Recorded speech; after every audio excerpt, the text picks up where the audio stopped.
In this episode of the Orange Nerd Show, we have big Star Wars news. Mandalorian and Grogu are coming to the big screen officially. We got the announcement from Lucasfilm. We also got some Ahsoka Season 2 news. It's been officially greenlit. There's a lot of stuff going on here. The Mando news is crazy, right? Especially on the heels of all this Rey movie talk that we've heard for like 2 weeks now, right? So a lot to discuss here up next on this episode of the Orange Nerd Show.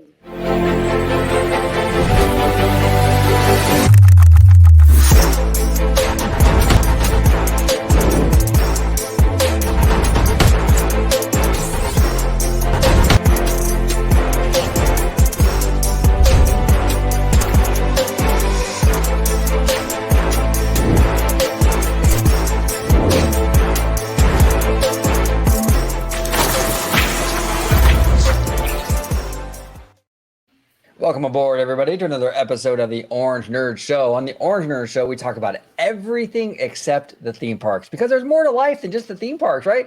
We like to talk about all this nerdy stuff, right? So on this show, we talk about Star Wars, Marvel, movie stuff, streaming stuff, TV stuff, even the corporate stuff, you know, with Bob Iger and even the Chapek stuff. So yeah, it's a whole different kind of flavor here on Orange Nerd. But to dive into that with me today is the Italiano.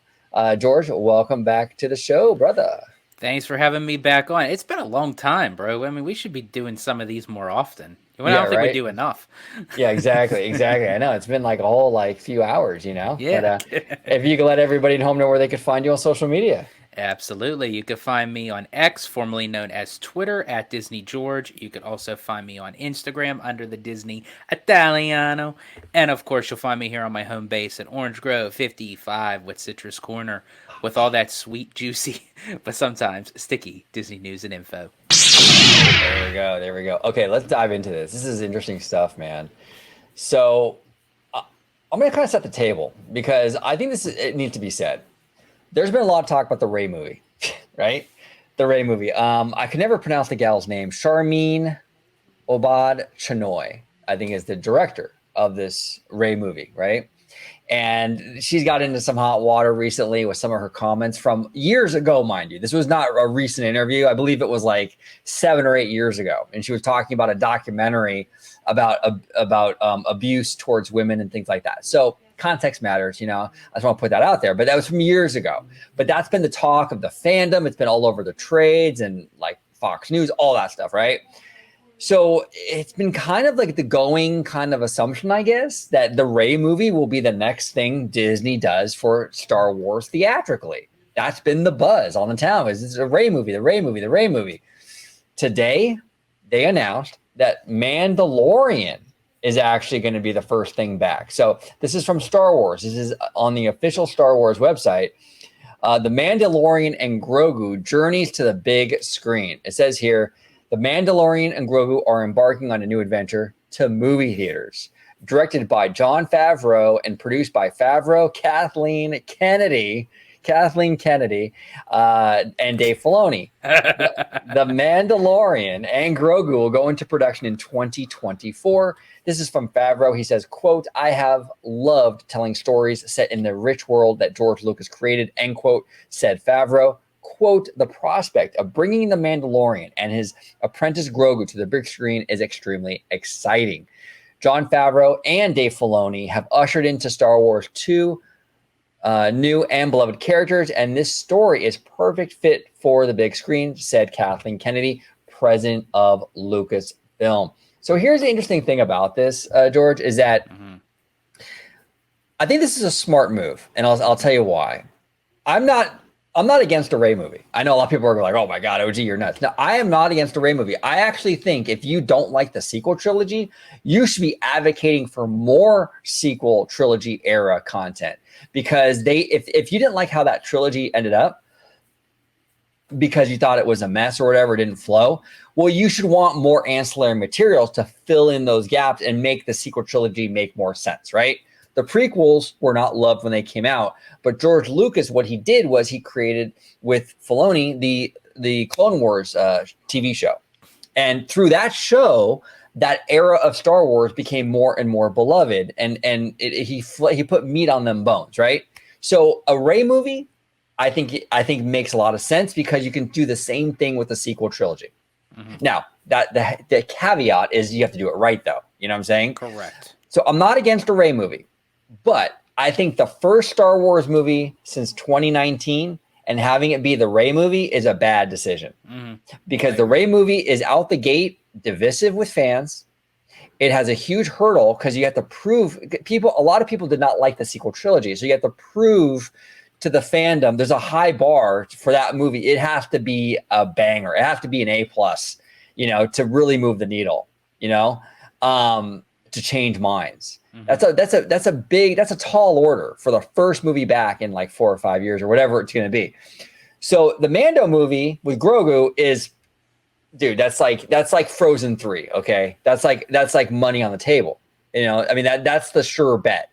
So I see why Lucasfilm is going for the sure bet, and it makes a lot of sense.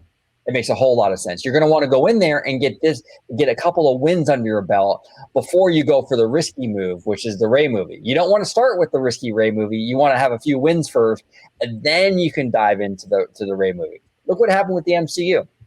George, what happened with the MCU? If they started the MCU, the cinematic universe, with Guardians of the Galaxy, how would that have worked out? Probably not as good as when they did it, right? Because they started with the characters people know, like Iron Man, Captain America, Thor. Correct. Got him into the universe, got him invested, and then you can introduce some more risky kind of things like Guardians and things like that. So Rey's a risky character. She's divisive. A lot of fans don't like her. A lot of fans love her. But you don't want to go out the gate, first movie back, with that.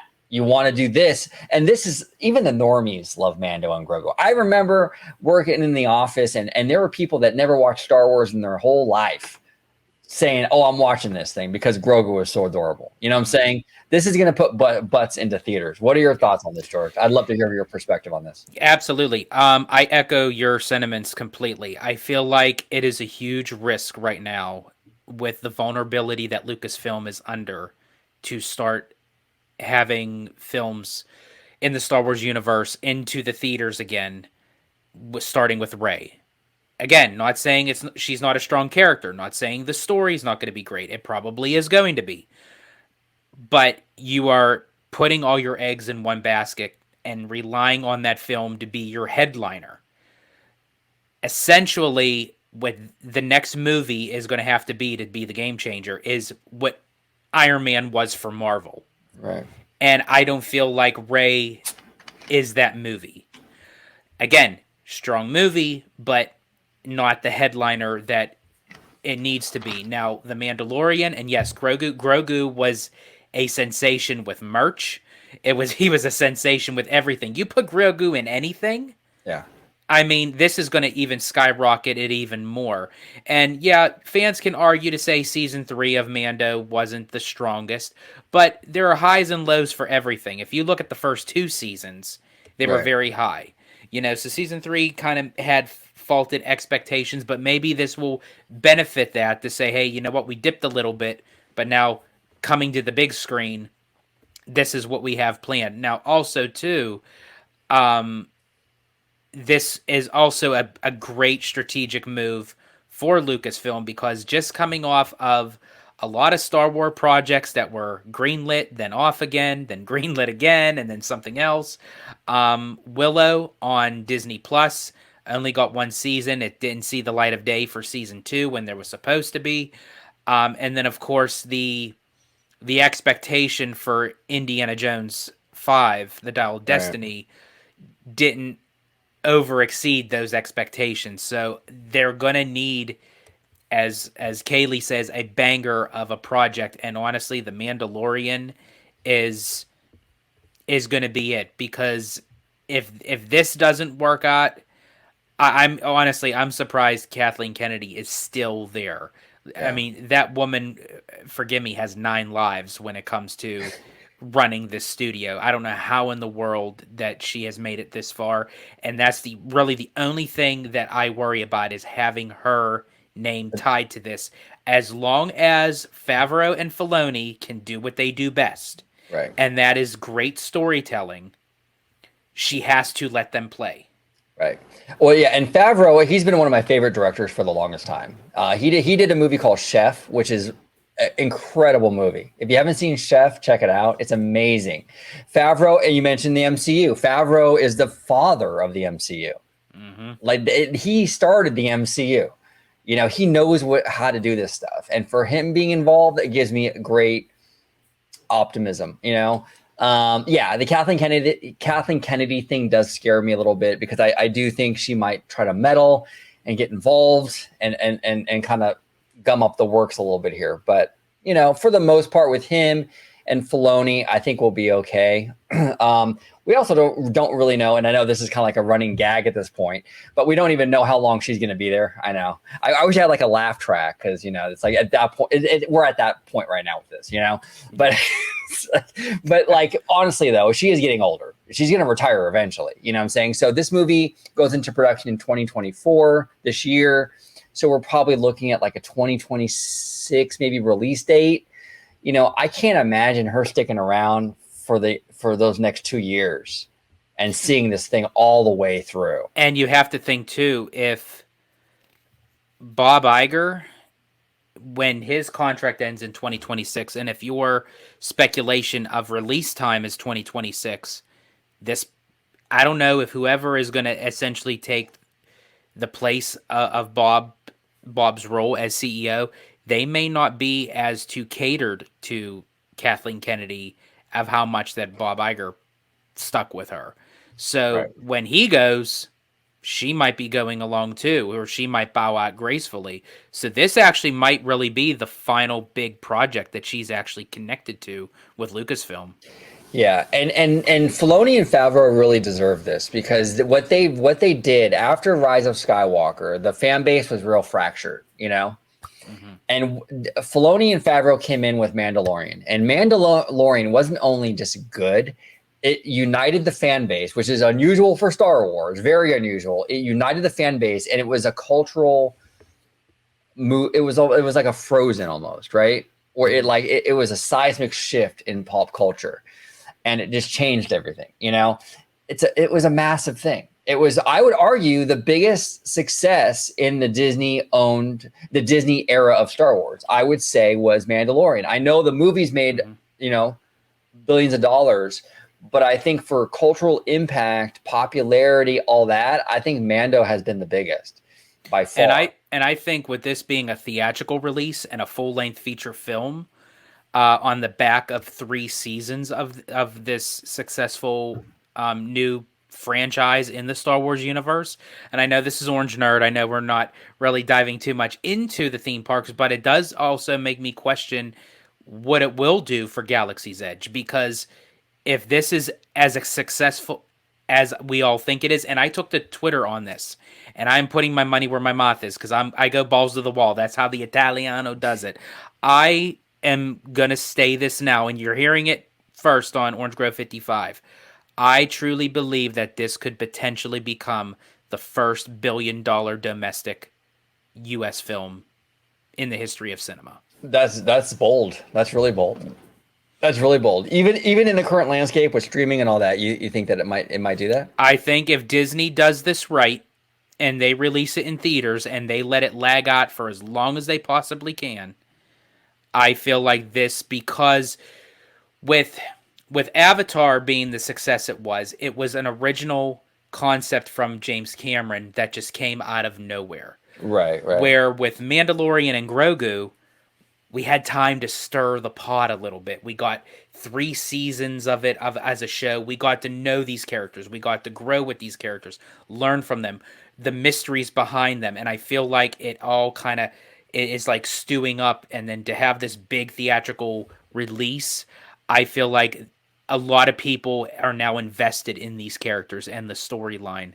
And I really think if they stretch this out and Disney does it right, I think that this could be the very first $1 billion US film. ever. Yeah, maybe. You never know. I mean, it's crazy. Well, these are the kind of movies that people are seeing in theaters. These spectacle movies, right? Like the Avatar. I would even say Mario. Mario was a spectacle kind of movie. Barbie was very much a spectacle kind of movie. So even though the theaters are struggling right now, I agree with our colleague Seymour, our friend Seymour, about that. I do think the theater business is trending down.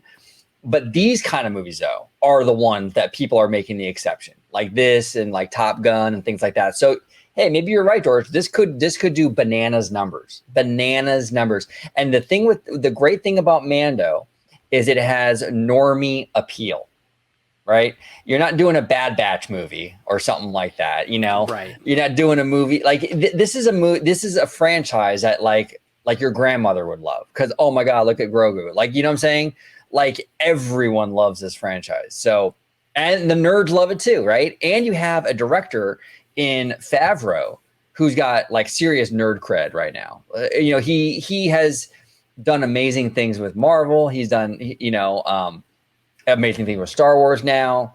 This is the guy to helm this. And it's a perfect movie to come back. Honestly, Jon Favreau's the GOAT.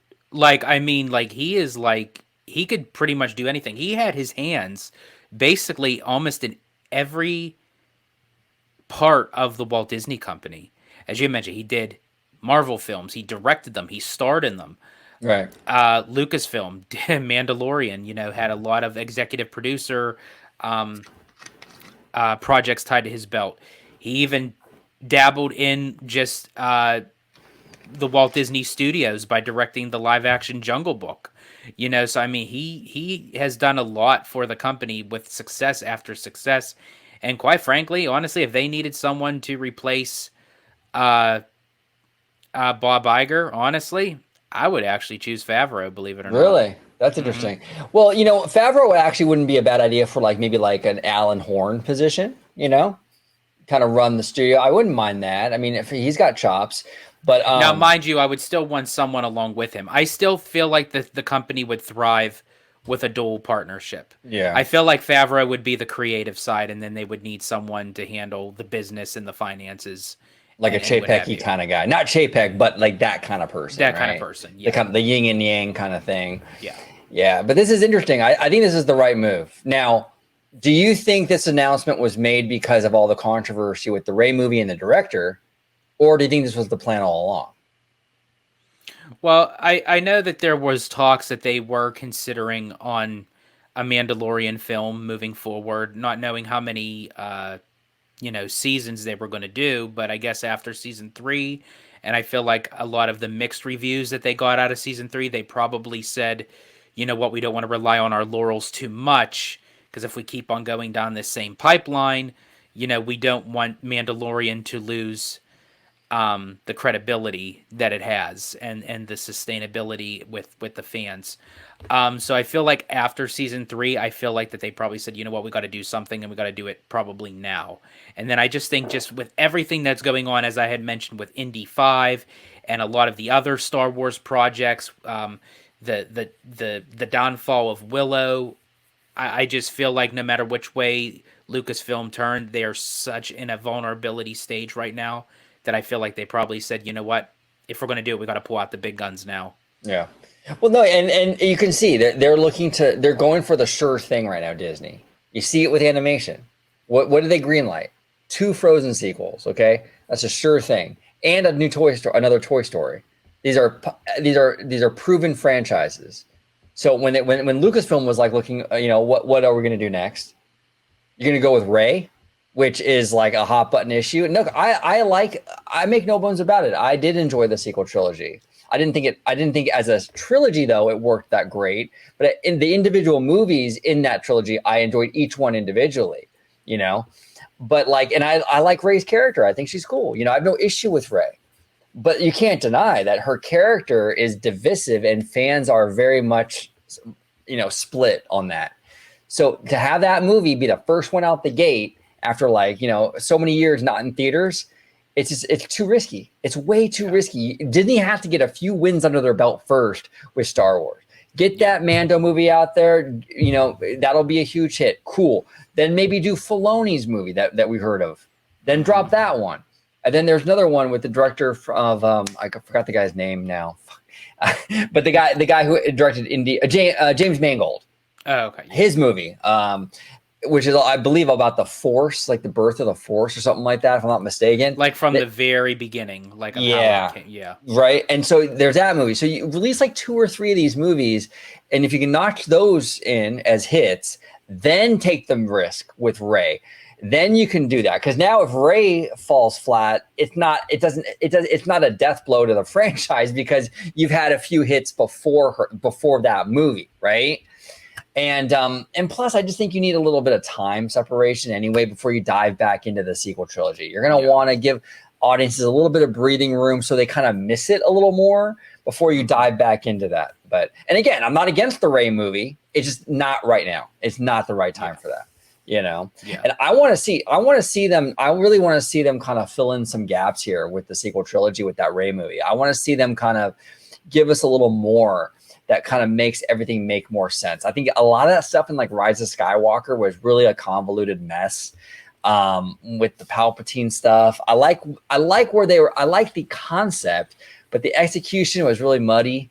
I want to see them go in there and kind of clean that up through the ancillary material, like the Rey movie and things like that. And you can do that, But yeah. Anyway, I don't know. This is a great move by Disney, and definitely the smart move. I mean, come on. Absolutely. There's no way that this. You don't want to lead with the Rey movie. I'm sorry, you just don't. And I'm not a Rey hater. I'm just being honest. You don't want to lead with that. Now, in this story, they also dropped a little bit of news. Mm-hmm. It says here, Mando and Grogu will lead Lucasfilm's ongoing feature development slate, including films helmed by Charmin Obaid-Chinoy, who's doing the Rey movie, James Mangold, who's doing that Force movie, and Dave Filoni, who is also currently developing Ahsoka Season 2. Among those in the works, this is the way. So Ahsoka Season 2.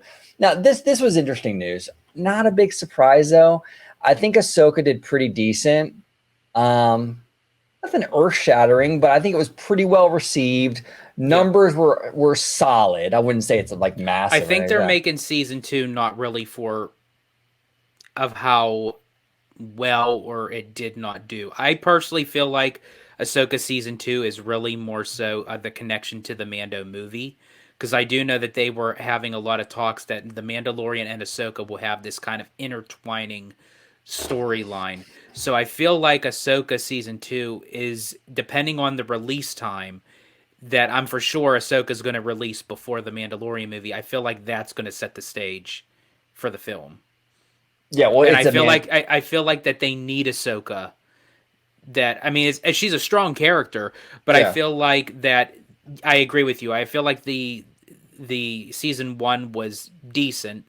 It wasn't like earth shattering, but I still feel that it is well needed in order to make the Mandalorian film successful. Yeah. Well, the Mandoverse, I mean, I agree with you. I mean, it all kind of ties into each other and everything. So, yeah, there is probably, I think there is probably going to be more than likely some connective tissue there. And then, of course, too, with, again, not to dive into the parks, but they're going to be adding Ahsoka to the new adventures in Star Tours. So they have to keep that character relevant. So what more better way to do that than adding a Season 2? Yeah, no, 100%. And we have a whole, if you guys are interested at home, we have a whole breakdown, every single episode of Ahsoka with our boy Jay Shear, host of the Story Geeks here. Check out the playlist. It's on the Story Geeks playlist, but we break down every single episode. It's awesome. And we have a lot of really, really great guests on that series. I believe on that we had John Hoey, who used to work with Star Wars Newsnet. So if you're a big Star Wars fan, you definitely know who he is. But yeah, check it out. It was pretty cool. But yeah, I'm excited for Ahsoka Season 2. I agree with you, George. I do think that it ties into the Mandoverse overall, which is the movie, the whole thing. And that's the beauty of this thing, right? Because you put the movie out there, the Mando and Grogu movie. It's a huge hit. Now you can bring the characters back onto the platform. You bring more people to the platform. It's that Disney cross-pollination. That's when the Disney flywheel is working well, it's unbeatable. And that's how you can get people to watch Ahsoka Season 2. because if the fans know that this has a tie into with the Mando movie, Right. they'll be interested. Yeah. Yeah. I'm telling you, this Mando movie, I don't know if I don't know if I can go all in on the $1 billion domestic, George, but it's gonna make a lot of money. I got my mind on my money and my money on my mind. Yo, it ain't really work if you're proud. There we go. There I we think go. Jenny says it best, right? Money, Yep. money. So honestly, Favreau and Filoni do it well, and let's hit that $1 billion because this Italiano don't like to be wrong. So don't make me look bad. yeah, exactly. Yeah, exactly. You don't want to look ludicrous, huh, George? Relax and take notes while I put you up on game. You don't want to look ludicrous, right? You don't want to. Absolutely. You're gonna, yeah, no. I do think though it's gonna be a huge hit, and I think that it's Mando and Grogu. It has normie appeal, and I think that and honestly, even if it doesn't hit the $1 billion in the U.S., I know it'll probably hit $1 billion combined with international and overseas. Oh yeah. But yeah, I think this will be the next biggest thing since sliced bread. Since those two pieces of sliced bread called Avatar and No Way Home and Barbie and Oppenheimer and the Super Mario movie, all that good jazz. Yeah, no, and those are the kind of movies that people are opting to see in theaters, like those big spectacle movies. And you can't get more spectacle than Star Wars, right? Yeah. You just can't. I mean, that's what the theater experience excels in, are things like that. Avatar, Star Wars, like I said, even Barbie. It's a visually, pleasing film. So, yeah, I mean, Margot Robbie is very visually, appealing. Yes. But, yeah, whatever. but George, I want to thank you, brother, for coming on talking Star Wars with me today. There was crazy news day. I mean, a lot. This is crazy, but it's good news. I think it's a step in the right direction. This is the move they should have made. I was getting a little worried with the Rey movie coming out as the first one out the gate. I'm glad that that's not going to be the case. And again, I'm not a Rey hater. I just don't think it's the right time. And I do think, honestly, with that speculation on top of everything that I had already mentioned to your question, yeah, I think actually that was like the tip of the iceberg. And they're like, you know what? We were going to release this first, or we weren't even, or maybe not. Maybe they weren't going to release the Rey movie first. Maybe they were going to release Mando and Grogu first, but maybe they weren't going to make the announcement yet. But I feel like with all the backlash that could be potentially be tied into the Rey movie, they probably said, you know what, now's the best time to do it because we're out of options.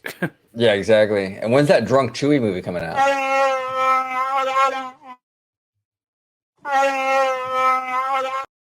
He's still waiting in the Millennium Falcon wings there, waiting for his spotlight moment. Yeah, exactly. But George, I want to thank you, brother, for joining me today talking Star Wars. I appreciate you, brother. Interesting times ahead for this franchise. We'll see what happens. But if you could let everybody at home know where they can find you on social media, sir. Absolutely. You can find me on X, formerly known as Twitter, at Disney George. You could also find me on Instagram under the Disney Italiano. And, of course, you'll find me here on my home base at Orange Grove 55 with Citrus Corner with all that sweet, juicy, but sometimes sticky Disney news and info. There we go. Yep, there we go. So, everybody at home, comment down below with all your thoughts on the Mandalorian and Grogu movie. Oh, actually, I forgot to mention one thing before we go. I forgot the title of the supposed title of this movie, though. Booty cheeks. Terrible. I mean, I hope that's not the official title. The Mandalorian and Grogu. Not loving that. Hopefully, that's just a placemaker title for the movie. I think they can get a little more creative than that. It's the only criticism I have. Oh, you're serious about that? Yeah, no, it's. Oh, I thought you were. No. Oh my God. The article makes it look like that's the title of the movie. It's italic. You know what I'm saying? It looked like that was the title. Like, oh my gosh. If that's a work in progress, maybe that's like a code title. Like, like when they say Project X or Project Gemini or something. Yeah. God, that cannot be the title. The Mandalorian and Grogu. You can't do that, man. No. You can't do that. You got to have. Come on, you got to come up with something a little more creative than that. And I think they will. I think that it's early, so they probably don't have an official name yet. But yeah. Hopefully they don't stick with that. But anyway, I forgot to mention that. Social media would have a field day. No, geez, yeah, exactly. But comment down below with all your thoughts on the Mando movie coming out. Is it the right move, wrong move? We'd love to hear from you. Even if you have comments, opinions on the Rey movie. I know you do. Everyone on social media does. That's all we've talked about it for a week and a half now, the Rey movie on Twitter. So comment down below with that. And Ahsoka Season 2. Are you excited, not excited? Have you seen our breakdown of Ahsoka Season 2 on the channel with Story Geeks? Check out the playlist. I think you guys would definitely get a kick out of that. But thank you all so much for watching this episode of the Orange Nerd Show. And until next time, may the Force be with you.